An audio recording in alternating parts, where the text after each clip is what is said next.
So this video is going to be a little bit different because I think the time has come to raise something that the Lord brought to my awareness earlier this summer.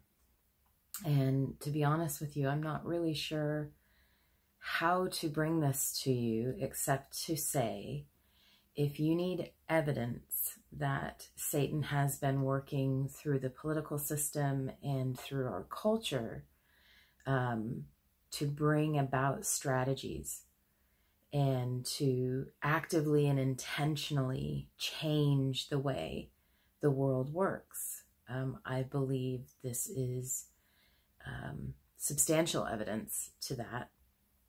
I do want to say before I read this to you that I am not in any way suggesting that we are to focus on the politics or the political machine or the judicial machine as a way to deal with this.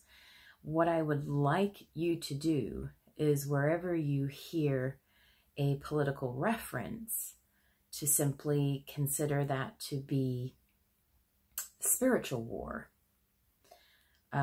You're going to hear me refer to communism. I do not think communism is the problem. I think communism or the socialist ideals are simply a vehicle that Satan uses that is becoming quite prominent now, but hasn't been for a long time. These things have been happening in the shadows for decades, which I'm about to give you evidence of. And I want to be clear that when I bring this to you, I am not bringing it to you with the intention to motivate you to political work. Do not become a martyr to the flag. Our focus and our intention should always be the spiritual war. We should always be viewing everything that's happening through the filter of the spiritual. God said, you are either for me or you are against me. There is no gray area. So my advice, and once you start to see the world from this perspective, you'll see that that actually becomes a lot easier to understand.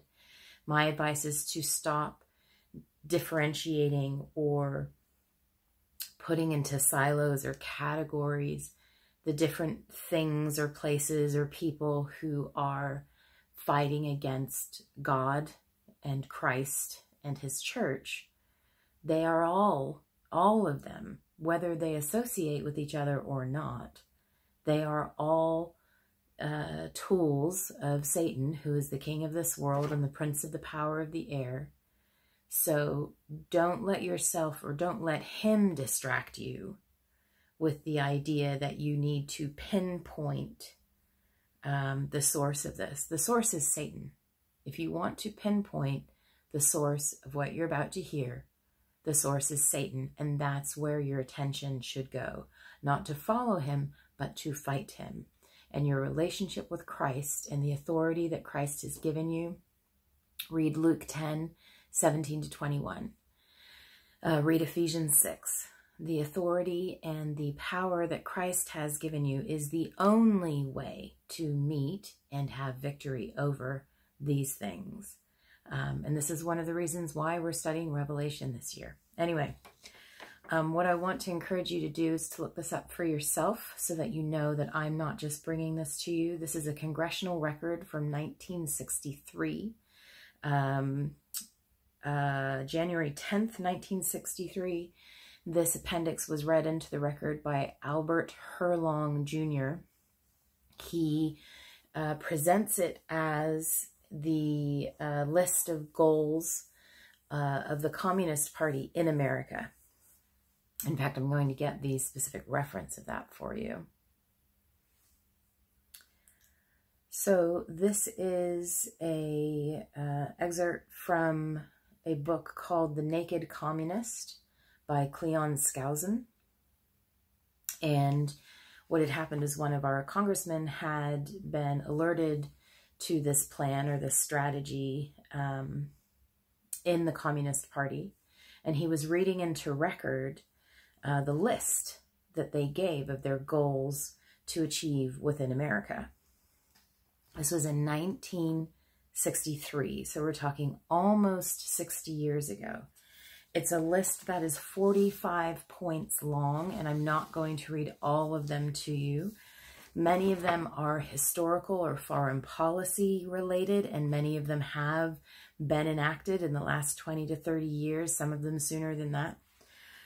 Some of them would seem irrelevant to today, but I would encourage you to consider that if those goals were also in place with the same list, that we have to be confident that Satan had a reason for that. So I wouldn't take any of it lightly.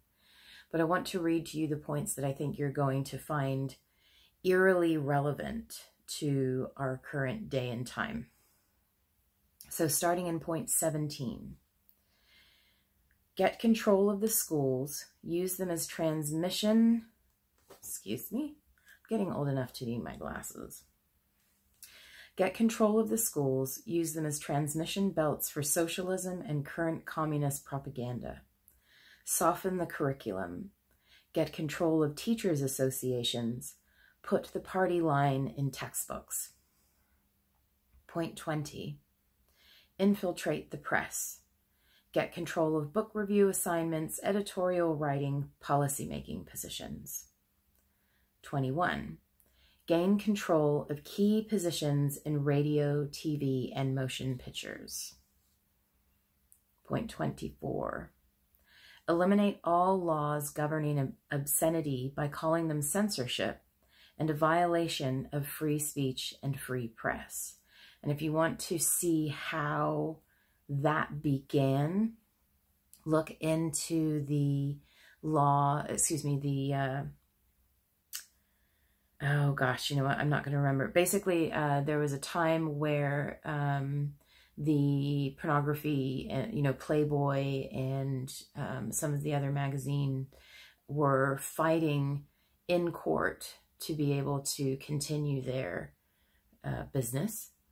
And that was affirmed and has been forwarded since then. So much of the reason we see so much sex and obscenity and violence in our media these days has to do with those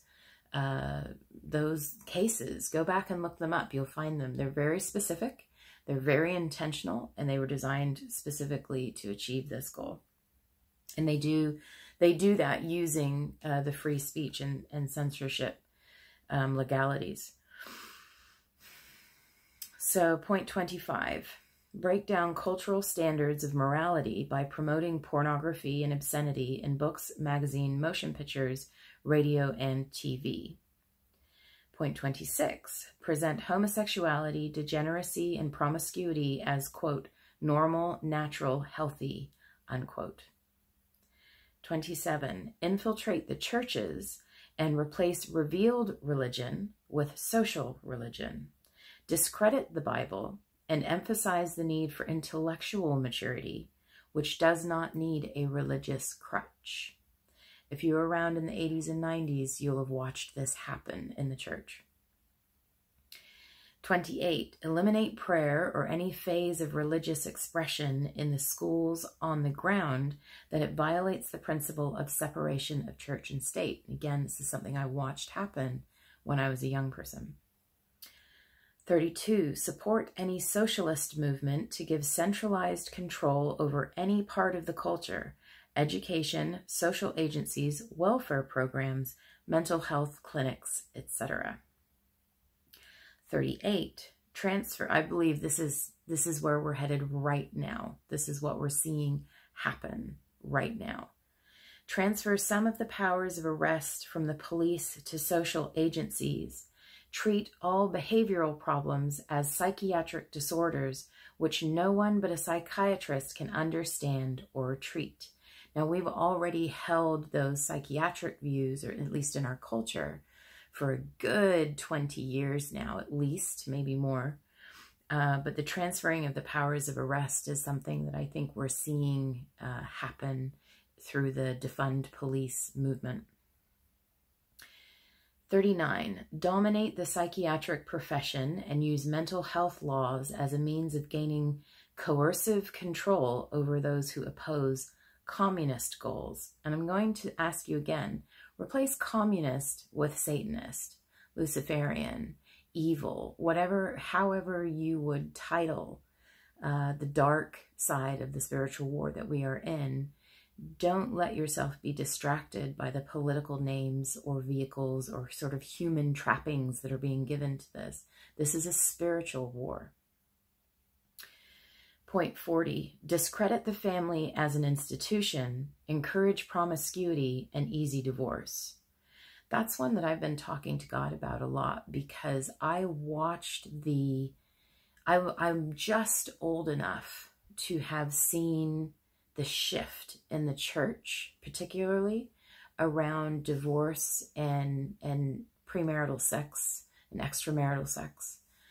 I can remember as a child in the late 70s, early 80s, watching adults be hushed or slightly shocked to hear that their Christian brothers or sisters were being divorced or getting divorced. And I remember that causing great consternation in the church at times. But it was already, even at that point, beginning to become something that people were more open towards. Now it's not even considered half the time. Many churches just overlook. I'm not to say that they teach people to get divorced, but for example, I know of many churches that have church leaders, ministry leaders who are divorced, who are unremorseful about their divorce, who were involved in making it happen. And the church leaders don't even see this as a warning flag for somebody's spiritual state. This has happened in my lifetime. This has happened in the last 40 years or 50 years. I have seen people's attitudes to these things subtly and softly change until we are now in a place where they are almost diametrically opposed to where they were when I was born. We can't forget all of the things that God tells us are wrong. We have a tendency to focus on specific hot buttons that we're not used to yet. But divorce is just as abhorrent in God's eyes as, for example, homosexuality or abortion. Don't let yourself be swayed by the culture. This is telling you, in 1963, those views were not widely held in our culture, and now they are.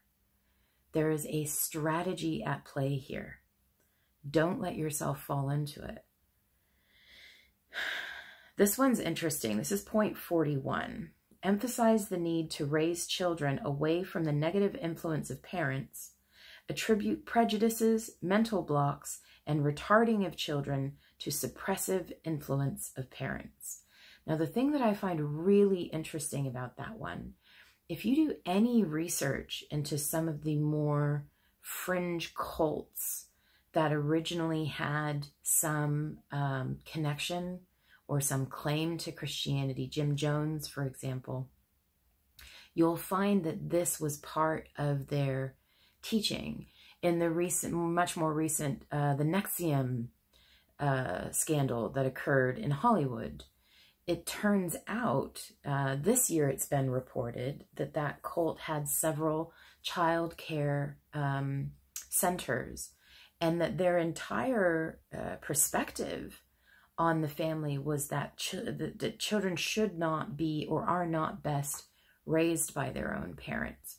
So the thing that I find interesting about that point, although it hasn't yet, not in a very conscious way, become part of our culture, again, in my lifetime, I have watched people go from the belief that it's imperative for children to be raised in their home by their parents to the belief, no, it's great for kids to be out in childcare, for both parents to work, for children to be under the influence of other adults and socializing even at a very young age.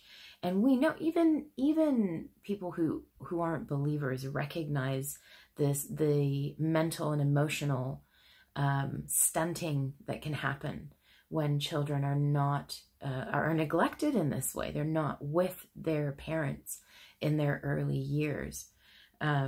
So although that one is more subtle, I do see it at play, and I do see its more extreme versions in some of the areas that we would probably want to avoid or pretend don't exist. The reality is there are people on this earth that are trying to make this happen. Point 42, create the impression that violence and insurrection are legitimate aspects of the American tradition. Sound familiar?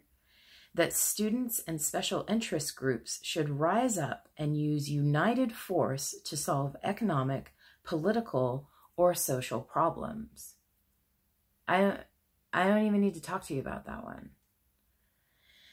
And 43, and this is one that I think we are going to see in the next few years. And I suspect that what's going on for us politically in America right now will be a catalyst that rolls us towards this. Point 43 in their list is overthrow all colonial governments before native populations are ready for self-government.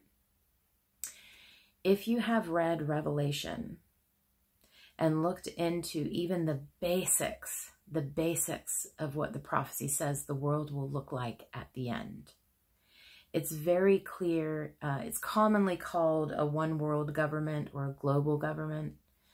But it's very clear that there's going to be some kind of shift out of colonial government, which is regional government, so cultural government, America versus England versus Germany, each individual country having its own government.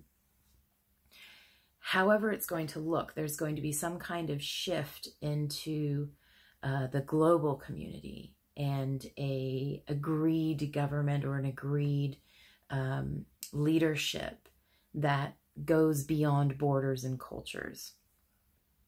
And I suspect that what we see here in this point is the beginning of that strategy.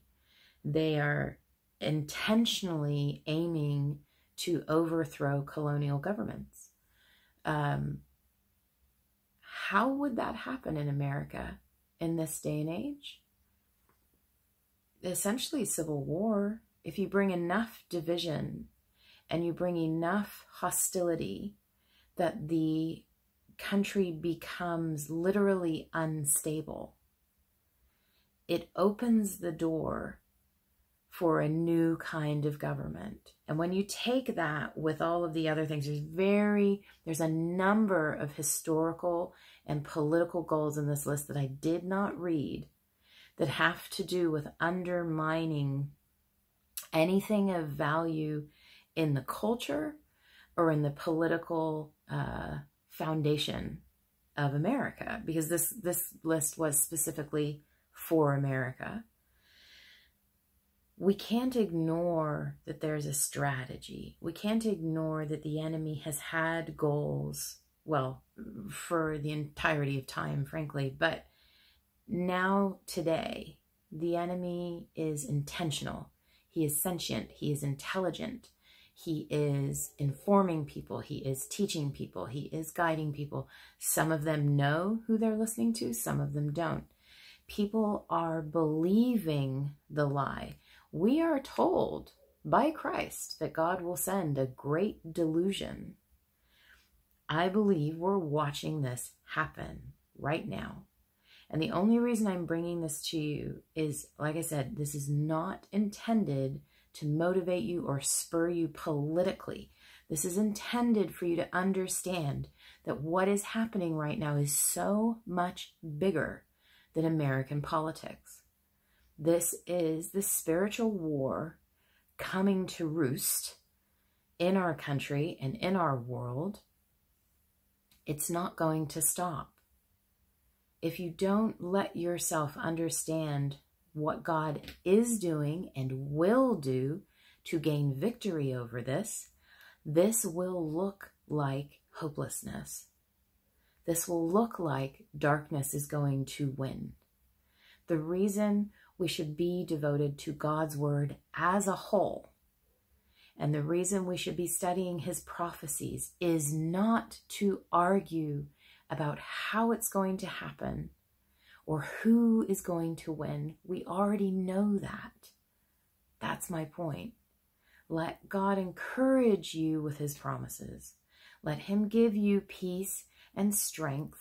Read Philippians 4, 6, and 7.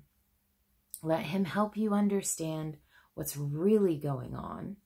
Luke 10, 17 to 21, Ephesians 6. And let him encourage you and comfort you with his victory. That's what we're studying in Revelation. Ultimately, we are studying Christ's victory over this entire world. And it is a beautiful, beautiful picture. But there's some dark and ugly things that have to happen first.